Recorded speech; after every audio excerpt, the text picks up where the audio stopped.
We're facing some record temperatures, so let's talk about the how and why of hydration.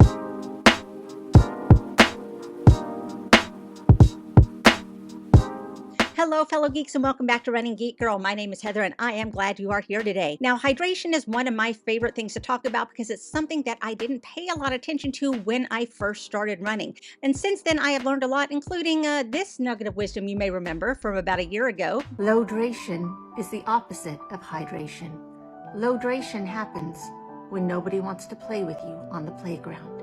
Yes, some wise words from my young daughter, but hydration is actually a crucial part of your running journey. Now, not too long ago, and I won't point to the actual post because I don't want people to dogpile on this guy, but recently someone made a Reddit post where they were talking about the fact that they were able to do an entire half marathon without hydrating, and everyone in the comments, and rightfully so, kind of told him that that's not really the flex that you think it is, because hydration really is an important part. And especially since we are experiencing some record temperatures here in the United States, you need to stay on track with your hydration.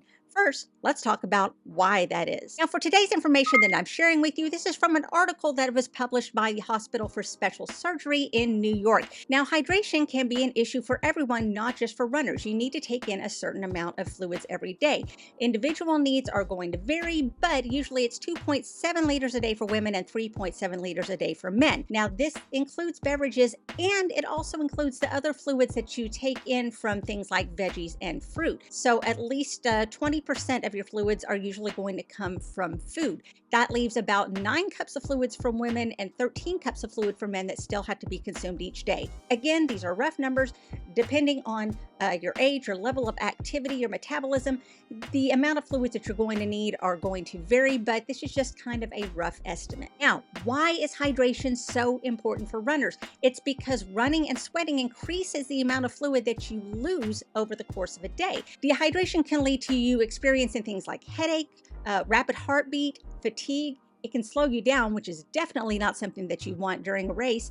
And a lot of times dehydration can increase your vulnerability to things like heat stroke, which is definitely not something that you want to deal with. Now that you know why it's important to hydrate, because we want to be able to keep running and keep running healthily, let's talk about how you know if you're not getting enough fluids. Most people will say, if you're thirsty, go ahead and drink. However, as you get older, your thirst sensation goes down. So as you exercise and dehydrate, your thirst mechanism may not be able to keep up with you. Of course, there is always the pee test. Just look at the color of your pee. If it is darker than straw yellow, then that indicates that you may be dehydrated. You also have the option of measuring your own personal sweat rate by weighing yourself before and after you run. So you start by weighing yourself wearing minimal or no clothing before you run. After you run, take an after measurement and then make sure to add in the amount of fluids that you took in while you were running. Let's look at an example. If you were running for 90 minutes, you weighed 164 pounds at the beginning of your run and 163 pounds after your run. And during your run, you drank 8 ounces of water. Okay, so that is 16 ounces. That's the pound that you lost, plus the 8 ounces of water that you drank, and that adds up to 24 ounces of total sweat loss. Then if you divide that 24 ounces by the 90 minutes that you ran, then that leaves you with your sweat rate.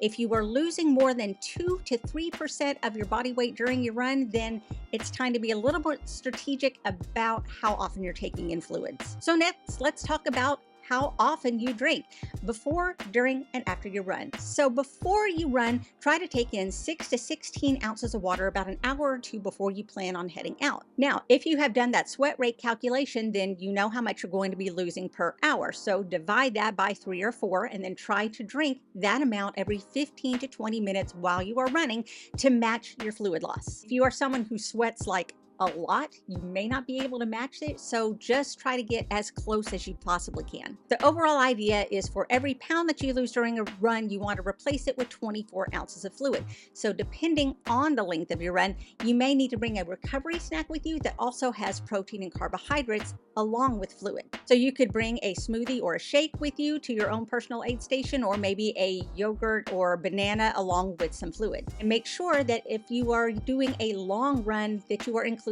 sodium as well in order to balance your electrolyte level. And finally, let's talk about what it is you need to be drinking while you're out on a run.